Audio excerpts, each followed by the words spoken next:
people, welcome back to my channel. I hope you're all doing well and are having a lovely week so far. On today's video, I wanted to discuss the topic of uncertainty. It can be really hard as humans when we don't know what's coming next and we can't predict the outcome. We naturally crave stability and routine, and when that's kind of out of our control, it can be really triggering. I'm going to discuss the common things that can cause it, things that have helped me personally get through it and how are helping me get through it, and just how to relax the mind. So if this video sounds like your vibe, I would love if you could like and subscribe.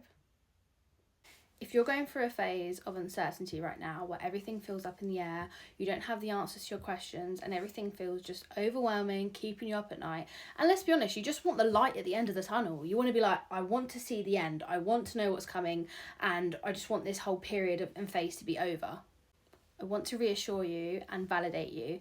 It is hard, it is difficult, it's not easy, but the end is coming and the outcome is going to happen, no matter if you control it or not. The more you control it, the more you're going to be stressed and overwhelmed about it. And again, it's very human to want to control a situation and an outcome and just to be able to predict what's going to happen. But it ends up making it worse for us, and it ends up making us more overwhelmed and more stressed. Then we have mentee bees and go into spirals. But like I say in other videos, it's not the final destination, it's just a certain chapter. It's a hard chapter, don't get me wrong, it's not simple, it's not easy. These things can be triggered by a multitude of things. You could have lost your job or got laid off, and from that, you're just like, where's the next income coming from? Like, where is the job coming from? You would apply for millions and millions of jobs, and it just feels like you're not getting anything back, or you're getting the whole, unfortunately, you've not been selected for the next round. And I can tell you this from personal experience. I took a little break last year to pursue my passions and figure out what I wanted to do long term. And now I'm getting back into the job market. And honestly, it is not in our favour, guys. It is awful. And it can be just damn right frustrating, especially with AI. They literally get rid of so many words, and you have to have keywords apparently to be able to get your CV even filtered through. And you do all the work of changing things on your CV, amending your bullet points to relevance to the job description, and you'll still get the rejection, or you'll go through the interview phase or the interview steps, and there's about 1 million interviews, and it's like, really? I've got to do 5 interviews? Okay, then you go through it and you get to the final round and you get told, sadly, you're unsuccessful, and it's just like so infuriating. Like, it's honestly the most infuriating thing in the world, so I completely get you. I am with you.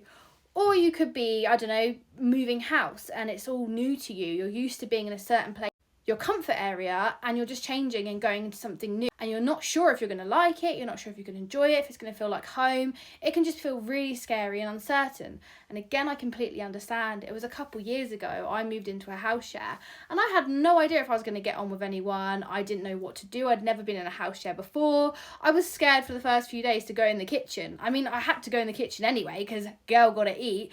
But I was scared to go in the kitchen because I was like, I don't know any of these people. And it's just so intense. You're like, oh my God, am I going to get on with everyone? Oh no. So that, again, is scary in itself, changing from where you used to live, where you're so comfortable, to somewhere new. But a year, 2 years on, I'm loving it here. I think everyone's great. We all get on. Everyone has a laugh together. We've even had like little parties together, which is so much fun. So again, before you do that jump, it's going to be scary. Before you make it into that next step, it's going to feel slow and like you're just being held back. But it's just preparing you for the next chapter. You could be doing something major, like having a little baby, your first baby with your partner, and you don't know what to expect, you don't know what to do, and let's be honest, there's no parenting manual. You don't actually know what to do with a child. You just create this little bundle of joy, you go to the hospital, you give birth, and then they're just like, there you go, on your merry way, and you're just like, okay, what do I do? I mean, obviously we've been doing it for centuries, but it's still very, very scary, I can imagine. I personally haven't gone through that period of my life, but my best friend has, and she is smashing it. Honestly, she's doing a great job, like duck to water. But I can imagine there was a time where she was like, oh my God, what am I doing? What do? I don't know what to do. And this is a very big step, and it's going to go from 2 of us to 3 of us. And obviously I can't speak for her. That's just how I would probably feel in that situation. I'd be like, oh no, like I'm going from 2 people to 3 people. How do I look after this person? What do I do? How do I prepare for this person? And it's, again, uncertainty. It's a need for stability and control. But until the situation happens, you're not going to know how you're going to handle it. You don't know what child you're going to get. You don't know if you're going to get a child that's going to cry all the time, or you're going to get a lovely little beautiful bundle of joy like my friend's baby, who's very calm, very chill, and just adorable. But again, you don't know. You can't prepare for that.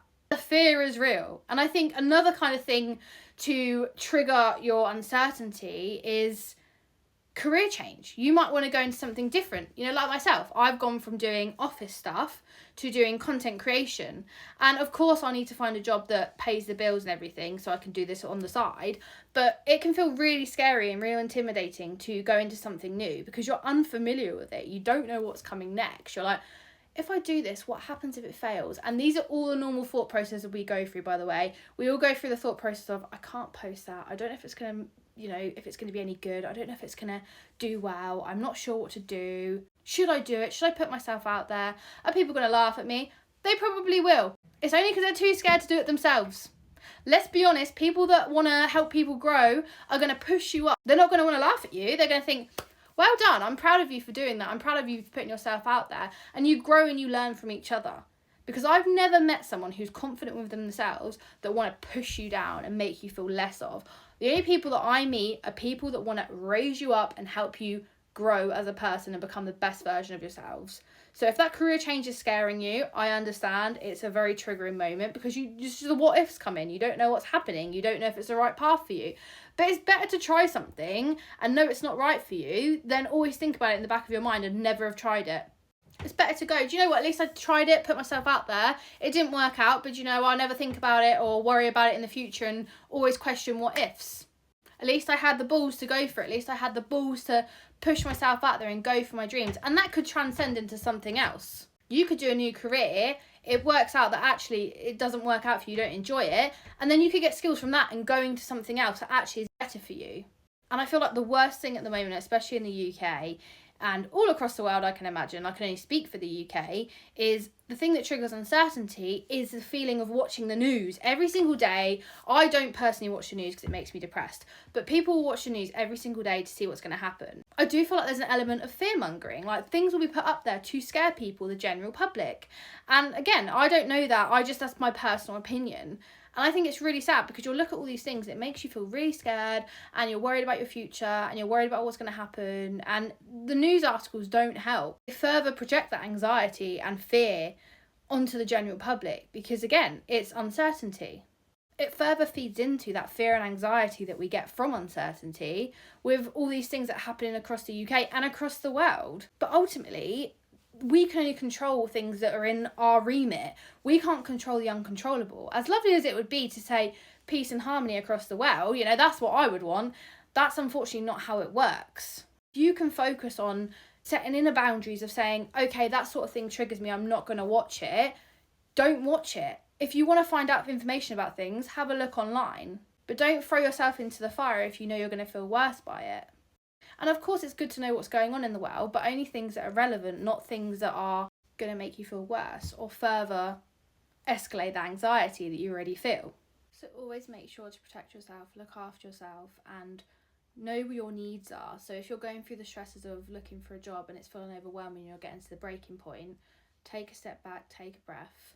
I had a day yesterday where I was like, I've had enough, I'm done, I'm getting no jobs, not getting anywhere. So I had a little moment, I call it my princess pout moment, where I was just like, I'm not feeling good. I put my little electric blanket on, I sent a little message to my friend to say I'm feeling this way. They made me feel better. Sometimes it just helps hearing the voice of your friend.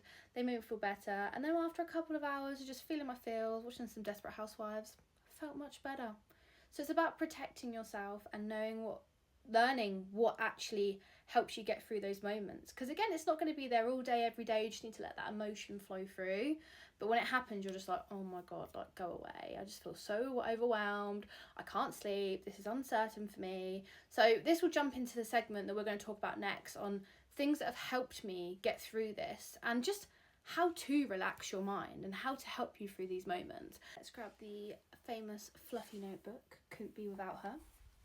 Some of the things that I've done that have helped, and this one won't be for everyone, and I don't do it anymore, but I have done it before in the morning, is cold showers. I find that they really help bring your nervous system down, make you feel a lot calmer, make you feel a lot better, and you just tend to feel a lot more present.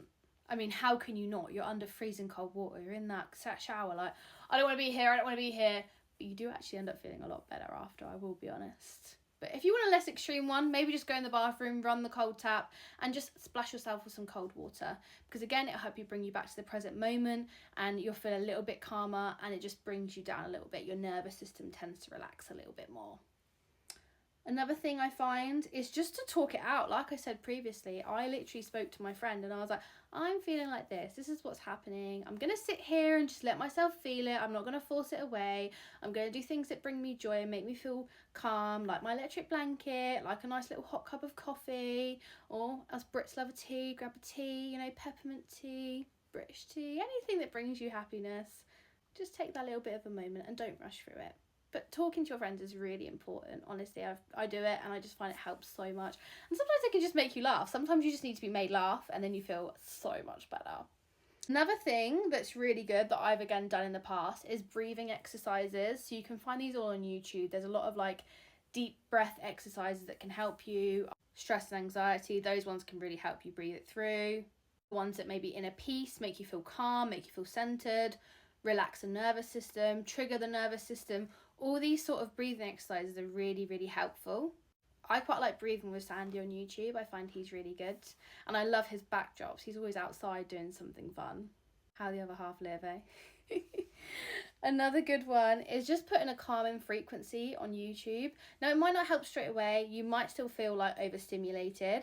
But I always find putting some headphones in, just laying on your bed or laying somewhere that's calm and peaceful and quiet, and just putting those headphones in, taking a little breather and just listen to calming frequency, a frequency that makes you feel a bit at peace, anything that kind of helps you bring that nervous system back to centre. Because again, we all get overstimulated in this world and it is really hard. Having that 5-10 minutes where you put that music on, it can really make a difference. And don't worry if it takes more than 5-10 minutes. If you have time, take your time and don't rush and just let it come through you. And within a certain period of time, you'll start feeling better and you'll be like, okay, cool, I can go on about my day. But emotions do need to be acknowledged. So the more you push them away, they're going to come back and you're going to feel worse. So it's definitely important to acknowledge those emotions. And another one that's quite good, and I've done this again, is when you kind of feel like you're stuck in the four walls, you know, not having a job, you're stuck in the four walls. You're like, oh my God, the day is the same. I just need to get out and go for a walk. I've done it a few times where I've just gone outside. It's been raining. It's been quite peaceful, actually. Rain, I feel, is quite peaceful. You just walk outside, go for a walk, and just get yourself out of the environment you're in. And movement's really helpful. Like movement, again, helps you get out of your mind, get more into your body. And that's why it's really important when you're going through these stages of your life to keep a routine. Whether that's you wake up in the morning, again, for the example of the job situation, I wake up in the morning, I set an alarm for a certain period of time, make sure I'm up at that time, so then I feel like I'm not wasting the day. Because obviously you don't actually have to be up at a specific time, but it's so good for you to have that routine and be up at a specific time. Then I'll save some jobs on my phone to say, okay, I want to apply for this one, this one, this one, this one. I'll have breakfast, and then I will make sure that I'm nice and calm for when I change my CV and apply for these specific jobs, because that takes a lot of mental strength to go through each job description, change your bullet points to suit the job that you're going through. So I do that, and then after that I'll do some of my hobby stuff, so some of my content creation, so whether that's recording a video, whether that's learning a dance for my Sunday Scaries, you should check out my Instagram, or if it's just simply doing some market research on how to improve it. I find that, again, that's really helpful to keep me in the routine. And then by the time I finish that, there might be a bit of spare time, and if that spare time I'm feeling a bit overwhelmed, I'll pop on a meditation, I'll get myself laying there relaxed, work through those emotions, and then later in the evening I always go to the gym. So I always keep the gym in my routine to move my body, make myself feel good, and just improve myself. And it helps. I always find the gym really helps my mind, and it's a really social place. Like where I go, my gym I go to, everyone's so social, so you always feel so good after. And me being a people person, when I've been at my own all day, which is fine, I enjoy my own company, but when I'm around people, I'm like, oh my God, humans, interaction. Again, as humans, we are naturally made to be around other people. Back in the day when there was tribes and everything like that, and everyone together, like we are made to be like that. So when you're at home all day by yourself, you're like, and I'm like, when I see people, I'm like, oh my God, hi, and they're just socialised. But again, I know there's people that are introverted and they just are okay with being themselves all day and they don't want to talk to people. And do you know what? Fair. Because actually some days I'll be like, I don't want to talk to people, and it's just perfectly normal. Again, it's about being human. So those are some of the tips that I found have helped really relax my mind when I'm going through these moments and these spirals. And it's about catching yourself. And it's easier said than done, but when you notice yourself going down, you need to catch yourself and go, what is happening for me right now? Okay, I'm just craving stability from this uncertainty. Letting yourself feel those feelings. Understand that it's not forever. Although it can feel like forever at the time and nothing's happening. When it feels like nothing's happening, it's just like, come on, give me a break. And I get it. I felt like that yesterday. But again, everything happens for a reason. Everything comes at the right time. And there's no point fighting for things. There's no point fighting and chasing situations, because they will come for you at the right time. And I always look back to all the friends I have and go, that friend, it just happened naturally. That job, it just happened naturally. So it's about getting that mindset of knowing you're not broken for feeling these feelings of the uncertainty. You are human and you're just craving stability and routine. But on this channel, we're going to get through it together. We're going to make it through. And I have a big belief that when you're in transitional phase, it's you're leaving your old chapter behind and jumping into a new chapter, which is going to be much better. Because think of it this way, anytime you've left things in the past, the future has always been better. I hope that's been helpful, and I hope you have a lovely rest of your day and you just have the week you deserve and you chase your dreams and just go for it. Ciao for now, Bella.